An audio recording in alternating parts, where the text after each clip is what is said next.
On va à présent s'intéresser aux intersections entre gaines et aux dévoiements qu'on peut faire type chapeau de gendarme. Donc ici, je retrouve la vue de mon réseau simple de gaines. Et donc, je vais tracer une gaine. Donc, dans le bandeau, on va prendre l'onglet Système, gaine. Et je vais tracer une gaine. Et la gaine que je voudrais faire, je voudrais qu'elle intercepte une gaine qui est déjà présente. Or là, je ne sais plus à quelle altimétrie est cette gaine, à quel diamètre. Donc, plutôt que faire tracer une gaine, comme je m'apprêtais à le faire, je vais appuyer sur Échappe. Je vais revenir avec mon bandeau gris. Je vais sélectionner cette gaine et je vais faire copier à l'identique. Comme ça, la gaine que je m'apprête à tracer, maintenant il va marquer placer gaine, va avoir les mêmes caractéristiques, c'est-à-dire même diamètre 200, même élévation 1 mètre. Donc ici, je m'apprête à faire une gaine. La gaine que je vais faire, on va voir, va automatiquement se connecter dans la gaine précédente. On va voir ici, elle se connecte. C'est-à-dire qu'elle a créé une croix. Si je refais la même manip, mais que je décoche le connecter automatiquement, que je me positionne juste à côté, qu'est-ce qui va se passer? Ici, la représentation est différente. C'est-à-dire que ici, elle n'a pas créé de croix. Donc là, en réalité, on a deux réseaux de gaines différents. Il y a actuellement une collision et donc il va falloir gérer cette interférence par un dévoiement. Pour mieux visualiser la zone, on va déjà dans un premier temps supprimer le petit réseau de gaines qu'on a mis ici. Donc par exemple, je sélectionne avec mon petit rectangle de gauche à droite, je supprime. Puis après, je vais sélectionner cette gaine et je vais la faire se raccorder à la précédente.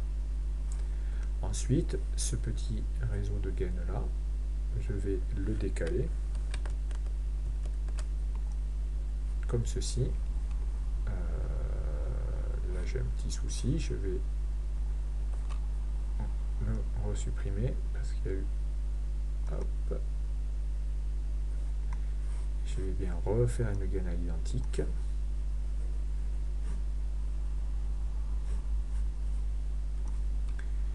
Donc gaine à l'identique, ce n'est pas coché, connecté automatiquement, donc là je vais bien tranquillement faire ma gaine. Donc pour mieux visualiser ce qui se passe ici, on va créer une coupe. Donc on va tout à fait en haut dans les icônes d'accès rapide, on va cliquer sur coupe. Il y a bien dans le bandeau vert coupe. Et ici, on fait un premier clic à ce niveau-là. Et là, on se rend compte que ça apparaît en blanc, c'est-à-dire que ça ne se voit pas. Effectivement, on s'apprête à tracer ici une coupe du bâtiment ELEC. Ça veut dire qu'elle ne sera pas visible dans la discipline génie climatique dans laquelle on est. Donc là, la coupe qu'on s'apprête à faire, elle serait dédiée au métier d'électricien, c'est pas à propos aujourd'hui. Donc on appuie sur échappe et on va, hop, ça c'est,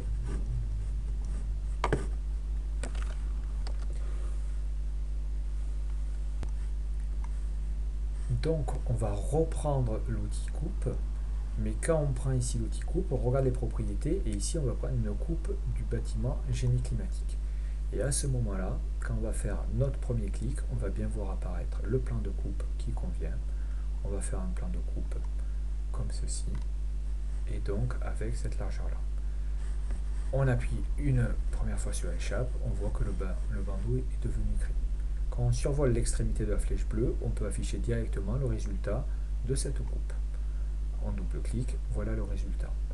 Un petit WTZA s'impose. Et maintenant, sur le résultat de notre coupe, quand on sélectionne le contour de la coupe, qu'on le voit apparaître ici en bleu, sur la zone à droite, on voit bien que l'élément est sélectionné. Et donc, on peut changer un petit peu le cadre pour voir un petit peu la hauteur de notre rez-de-chaussée. Si on élargit ici la partie coupée, on va voir juste en cliquant sur la partie droite pour rendre cette vue là active. Donc je clique sur n'importe où sur la partie droite, la vue est maintenant active, je vois les contours de ma coupe. Et donc si je veux ici, pourquoi pas agrandir pour voir jusqu'au mur, je peux agrandir et automatiquement ici on voit le résultat de la coupe.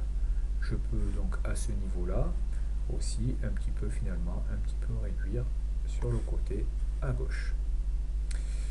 Par contre, je me rends compte quand je sélectionne cette gaine-là, je la vois bien apparaître devant. Et si je sélectionne cette gaine, on voit qu'elle apparaît à l'arrière, à ce niveau-là. Si je ne veux pas être parasité par des choses qui se passent à l'arrière-plan, je peux, sur un plan de coupe, quand je le sélectionne, modifier la profondeur. Et ici, si je modifie la profondeur, automatiquement, vous allez voir le résultat sur la partie gauche, on va voir qu'elle a disparu à ce niveau-là.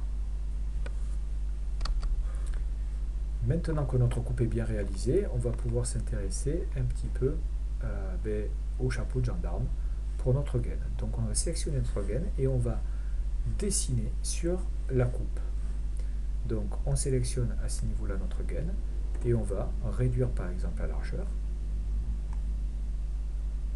On voit bien ici sur la partie droite en vue en plan qu'elle a été réduite. J'ai toujours cette coupe là qui est active.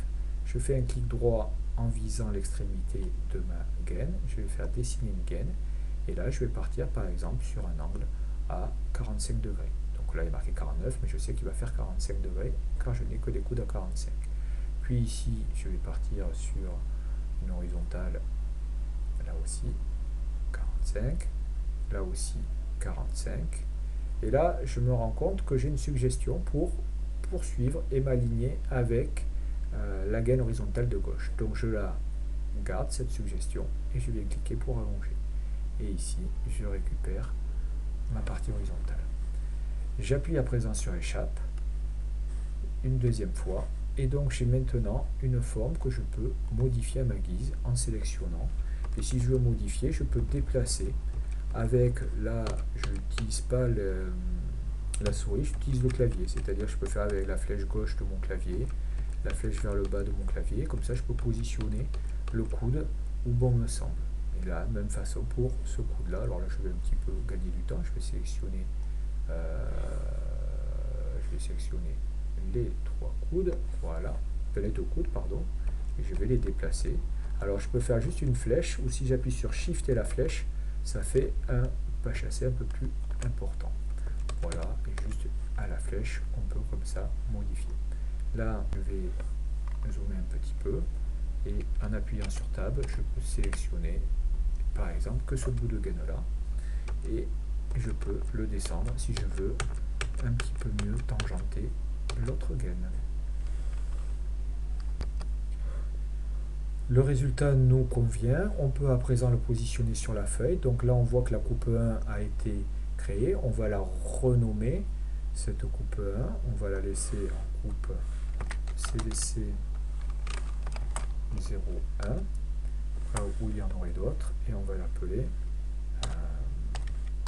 chapeau de gendarme.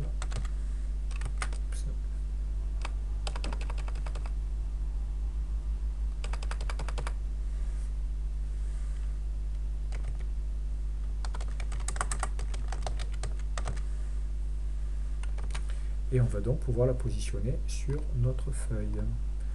Donc on revient sur la feuille qu'on avait exploitée tout à l'heure, on fait un clic sur la coupe, puis on vient la glisser et la positionner par exemple à ce niveau-là. On va fermer l'autre vue, faire un ZA et on se rend compte du résultat obtenu.